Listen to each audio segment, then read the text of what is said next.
Hey everyone, and welcome back to Smoltzy and Friends.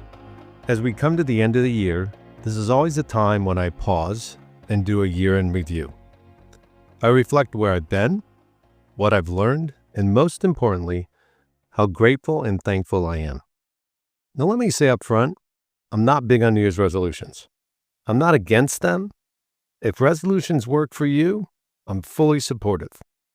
I just don't personally use that word because I don't want my growth to be something that only starts on January 1. I want to continue what I was already doing or pick back up what I may have let slip. That's why instead of resolution, I like the word restoration, because restoration means something already existed. It means there was a foundation. It means not brand new. It just needs attention, care, and rebuilding. So if you've listened to some of my other episodes, you also know I'm not big on the phrase new beginning. I prefer simply beginning new, because you don't have to erase the past.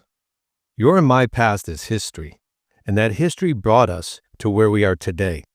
That includes the lessons, the experiences, even the mistakes. They all taught us something. So instead of throwing it all away, why not build forward from what you've learned? For me, restoration in this next season looks like a few things. Going deeper in my biblical study, focusing on my health. That includes voice health, physical health, mental health, and even spiritual health. Continuing to give, continuing to embrace that forever thing we call change. Meeting people where they are, and then creating, articulating, and recording content for all. And when I say things on these podcasts, I want you to hear me clearly.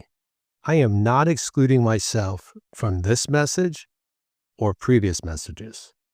I'm my number one listener. When I create, I'm speaking to myself just as I am speaking to you. So if you're sitting down with a notebook, or if you're like me who likes to type notes, don't get caught up in the pressure of resolutions. If you're going to resolve anything, resolve the things you've been struggling with. Write them down, look at them honestly, and then restore what's been dormant.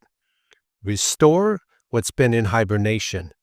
Restore what you already know how to do. But here's the most important part, maybe the biggest part of all as we close this year and step into 2026. Would you be willing to give yourself grace? I mean grace when you fall short. Grace when you get tired. Grace when progress feels slow. Because when you learn to give grace to yourself, you truly understand what grace feels like. And only then can you genuinely extend it to others.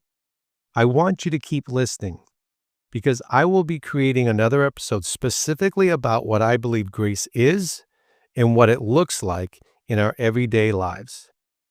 And as always, if you'd like to be on a future episode, share your thoughts, or even challenge what's been put on my heart, I'd love to hear from you. You can email me at smoltzyandfriends@gmail.com. So in closing, I want to remind you, this is one person's view. And I'd love to hear yours. I'd love to hear what you're adding in 2026. If this episode spoke to you, would you share it with a family or friend? Until next time, my friends, keep restoring, keep growing, and keep giving yourself grace.